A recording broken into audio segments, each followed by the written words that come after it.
Elle s'appelle Annie Usan et Annie Usan, eh bien, elle est coach parentale. Oui, elle vous propose des ateliers interactifs, questions-réponses. Annie Usan, un coach spécialisé eh bien, en relations parents-enfants. Les vacances sont-elles un booster pour vos enfants? Il y a cette conférence qui aura lieu le dimanche 10 septembre au 112 rue Dragon dans le 6e à Marseille. Ce sera à 20h.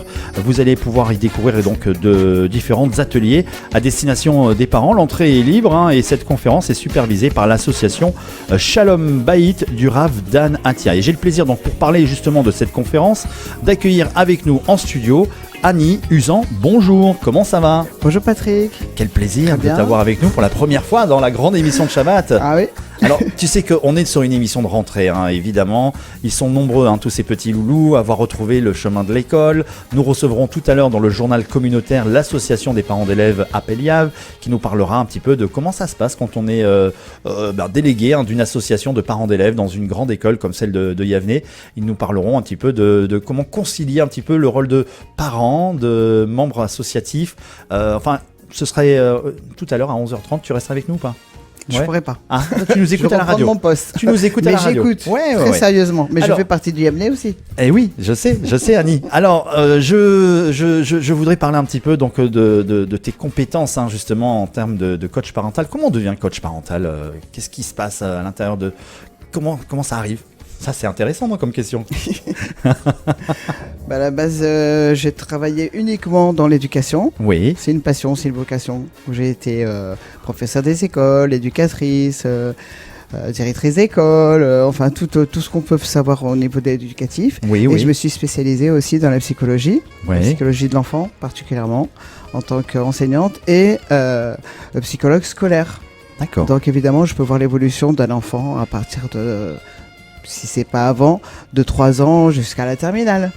Voilà. Bien Donc sûr. savoir un petit peu le codage, comment on discute avec eux, et les choses changent énormément.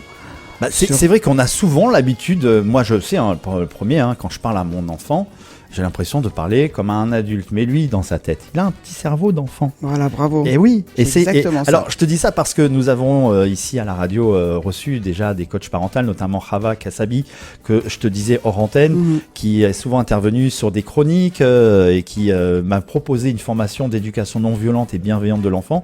Et j'invite chaque parent justement à suivre ces cours, ces formations et à venir te voir également parce qu'on apprend plein de choses. Nos petits loulous, souvent, quand ils tombent, ils se font mal. On leur dit c'est rien, c'est pas grave, ça va passer. Mais si, c'est grave. Mais oui, il a mal. Il a mal, exactement. Il a bobo. Et oui. Voilà. Donc ça s'appelle de l'empathie. Tout à fait. Et c'est important d'avoir des petites recettes, des petits outils pour pouvoir justement. Puis un enfant qui fait une crise de colère, de panique dans un magasin, un caprice par exemple. J'ai tendance à dire que le caprice n'existe pas, mais ça c'est mon grand dada. Et puis on dit que les enfants ça fait pas de bêtises. Non plus. Oui. C'est normal. C'est leur monde d'enfant. Et comme tu dis, l'enfant n'est pas un adulte en miniature. On ne peut pas lui parler comme si c'était un adulte. Il a son langage d'enfant, il a son codage d'enfant, il a ses appréciations d'enfant, il a sa sensibilité d'enfant qu'on oublie en grandissant. Et c'est des super, on va dire, affectifs. Et il marche que comme ça. Il faut arriver à être compatissant, comme tu dis, à avoir de l'empathie. Aujourd'hui, dans l'inspection académique, on nous demande de faire des cours d'empathie. Oui. C'est grave. Moi, j'invite justement tous les enseignants, les parents à suivre ces cours d'empathie parce que c'est important. C'est important pour l'éducation de nos enfants. Il y a plein de parents, des fois, qui se disent être pas contents, etc.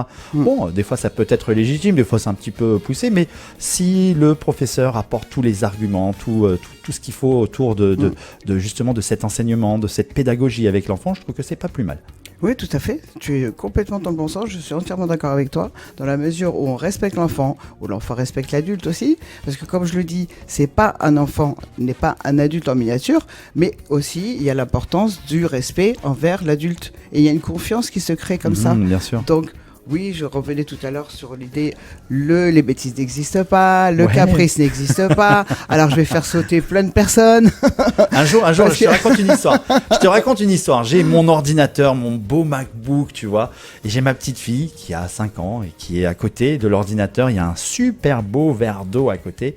Elle prend le verre, comme ça, Et non, elle ne fait pas exprès de le renverser. Mais il a pas fait Elle le exprès. renverse comme ça, Voilà. sur Pour voir ce le que ça clavier, pour voir ce que ça fait. C'est une Exactement. expérience comme une autre. C'est une expérience. Voilà. Et moi, évidemment, je suis super en colère. Il faut arriver D'accord. à garder son calme à ce moment-là. Alors, le fait d'avoir justement ingurgité cette formation, je me suis dit, attends, je vais me retourner. J'ai fait, Ouah et puis hop, je me suis retourné.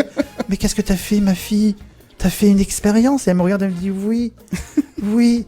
Et là, tu la regardes avec ses jolis yeux et tu te dis, bon, eh ben, elle a pas fait de bêtises. Elle a Dans juste sa voulu tête, faire une expérience. voilà. Elle voulait Et donc, essayer. bah oui, nous, on va prendre ça comme une bêtise, mais il faut savoir parler à son enfant, avoir un langage, et puis des fois, retravailler nos discours à nous, parents. Parce que Absolument. c'est ça aussi, c'est peut-être nous l'erreur, non? Je pense que les enfants sont les grands thérapeutes de l'adulte. En tout cas, On en apprend tous les jours. Non, mais vraiment, moi, je suis content que tu sois avec nous dans Merci, cette merci émission parce infiniment. que c'est toujours bien. Tu viens quand tu veux ici nous parler. Alors, qu'est-ce que tu nous proposes là? On a ce grand événement qui va avoir lieu prochainement ici même au Centre Judaïcité. Hein, on l'a dit il y a un instant. Je reprends ma petite fiche. C'est le 10 septembre à 20h. Où tu nous proposes donc un atelier interactif, c'est ça? 112 rue Trégon, voilà, on attend les parents, c'est une entrée libre. Oui. Et c'est un centre qui s'est ouvert il y a un petit moment maintenant pour parler le langage entre le couple et évidemment le langage entre parents-enfants, c'est important. Bien sûr. Et si on part sur cette base que le caprice, les bêtises, reprendre l'enfant avec son langage à lui, et pas forcément agir tout le temps dans la réprimande, mais arriver à avoir un petit peu d'empathie, un petit peu de compréhension, bien sûr en mettant un cadre. Hein, on ne peut pas laisser tout faire à un enfant parce qu'il se trouve dans une situation de danger aussi. Il faut lui donner donc, un on n'a cadre. pas le choix. C'est ça, un cadre. Et il faut pas que c'est comme un terrain de foot, tu vois. Dans son langage à lui. Il faut pas qu'il sorte du terrain de foot, sinon il est en touche. D'accord. Et là, attention. Pour lui, surtout pour sa sécurité. Mais en tout cas, être toujours bienveillant, avec un langage bienveillant et avoir beaucoup de patience. On parlait pas beaucoup de la bienveillance il y a quelques années en arrière. Aujourd'hui, on en parle beaucoup. C'est un mot qui fait partie maintenant du vocabulaire et qui est régulier. J'entends tous les jours le mot bienveillance, bienveillance. Et ça, c'est alors que normalement, c'est naturel. Oui, bah oui. Dans la communauté juive, on principe, un parent bienveillant, on est là, on voit toujours le positif chez quelqu'un, que ce soit adulte ou enfant. Donc, un enfant de 2 ans, on va lui hurler dessus parce qu'il a renversé X pas la bonne méthode. Chose. C'est pas génial, quoi. C'est pas génial. Alors, parce qu'un enfant ne peut réagir qu'en tant qu'enfant, quoi. Voilà. Dans l'atelier, on pose des questions, des réponses. Quel type de questions tu t'attends à avoir lors de cet atelier de la part de parents? Des questions peut-être qui sont surprenantes. Est-ce que tu peux nous dévoiler Ah, mais il y a beaucoup de questions de parents d'élèves. Et c'est pas une première pour moi. Je l'ai fait dans beaucoup d'écoles, notamment au Ganami, où c'était passionnant, où on réunissait des parents d'élèves, des petits de 2 ans. Oui, et oui. il y a une maman qui est venue me voir. Et là, j'ai vraiment été étonnée. Elle me dit, j'arrive plus, je suis complètement déprimée. J'ai dit, mais quel âge elle a votre fille? 2 ans. Mais vous avez pas d'autre enfant, c'est le premier? Non, j'en ai 6 avant. Ah, qu'est-ce qui se passe? J'ai pas les codages, j'arrive pas avec ça là. Alors c'est vrai que chaque âge a ses soucis. Hein. On a les petits bouts de chou où on leur apprend à grimper doucement, marche par marche. On apprend à les faire avancer dans la vie. Moi j'ai une ado à la maison. Tiens, 14 ans. Passionnant, l'ado. L'adolescence.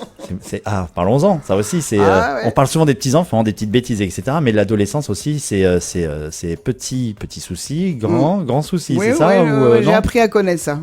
Aussi. Ça connaît tout, ça sait tout sur tout. Ah oui, bien sûr. Tout ce qu'on dit, c'est nul. Mais moi, je suis la meilleure. Je vais t'apprendre des choses, papa. Voilà. Mais j'ai envie qu'elle m'apprenne des choses. Eh oui, voilà. Oui. Et puis après, il y a tout le discours qui change. Hein. C'est plus le petit enfant qui vient, qui vous fait les câlins du matin. Non, c'est fini. Hein. On passe à une étape supérieure, c'est ça? C'est pas fini, ils ont besoin. Oui. Mais il y a une grosse carapace qui se crée de dire voilà, moi je suis le plus fort, je suis le meilleur, tu comprends rien et moi je comprends tout. Et puis voilà, j'en ai marre de tout. Et voilà, d'accord, ok. Mais à l'intérieur, c'est un petit enfant. Et il a besoin de câlins, il a besoin de bisous, il a besoin qu'on lui dise t'es le meilleur, t'es la plus belle, t'es ma princesse. Ah oui, c'est ma princesse. Apprends-moi des choses. Et si on le pense vraiment, ça fonctionne complètement. Leur donner une confiance en eux. Bien et sûr. Ça, ils ont besoin. Ils ont besoin qu'on leur donne confiance. C'est un âge où ils se construisent dans plein de choses. Donc et ils se construisent dans le regard de papa, dans le regard de maman. Et si le regard de maman et de papa est positif envers eux, et c'est pas facile. Ah oui, Quand on oui. a une porte qui se claque devant son nez. On dit que c'est dans pas le facile. cerveau d'un enfant, il est entièrement construit et constitué à l'âge de 27 ans. Donc ça veut dire que pas avant l'âge de 27 ans, le cerveau est complètement fabriqué et quelque part il y a des petites zones à l'intérieur. Très juste. Parce que le cerveau c'est ça, il est divisé en plusieurs petites zones et ces petites zones-là, le temps qu'elles arrivent à maturation, ça peut provoquer justement des conflits, des désaccords, des ententes, etc. etc. C'est, Ouais, non, mais c'est très complexe, hein, c'est Ouais. très passionnant en même temps. Hein. c'est passionnant. Soit on aime les enfants et on a envie de connaître les enfants et on a envie de comprendre leur codage parce qu'à chaque âge il y a un codage et selon aussi les générations parce que l'enfant Oui, de oui. 2 ans n'est pas le même aujourd'hui qu'il était il y a X années. C'est un autre codage. Ils sont très intelligents, très mûrs, ils Bien sûr. découvrent beaucoup de choses aujourd'hui les enfants, mais ils restent des enfants et ils Bien ont sûr. besoin de l'adulte. Eh bien Annie, merci beaucoup en tout cas d'être Merci, intervenue dans merci cette à toi. émission de Shabbat. Merci. On aurait plein de choses à dire, à raconter. On va t'inviter sur d'autres émissions. Tu viendras nous parler eh bien, de ce beau métier que tu proposes. Et je rappelle, mesdames et messieurs, que l'on vous convie eh bien, le dimanche 10 septembre au 112 rue Dragon dans le 6e à Marseille à 20h pour assister donc à cet atelier, un atelier qui est à destination des parents et puis également les enfants peuvent pas venir si on peut... Ça va être compliqué Ouais. de discuter en leur présence. Ah, Mais pourquoi pas faire des ateliers uniquement qu'avec Atelier les ados, parents-enfants, par exemple. ouais, c'est ça, je pensais aux ados, pourquoi justement. pas. Ça sera après par la suite, pourquoi pas. Avec plaisir. Il y a Allez. tellement de demandes, il y a tellement de choses à exploiter qu'avec grand plaisir. Donc on vous attend nombreux, hein. C'est important de venir, oui, mobilisez-vous, je vous attends venez. avec vos questions Ça va être plein, tu vas voir, ça va être merci, plein, il y aura merci. beaucoup de monde. Merci à J'espère que toi. tu nous feras l'honneur de venir aussi, Avec exactement. plaisir, avec plaisir. Shabbat Shalom, nous on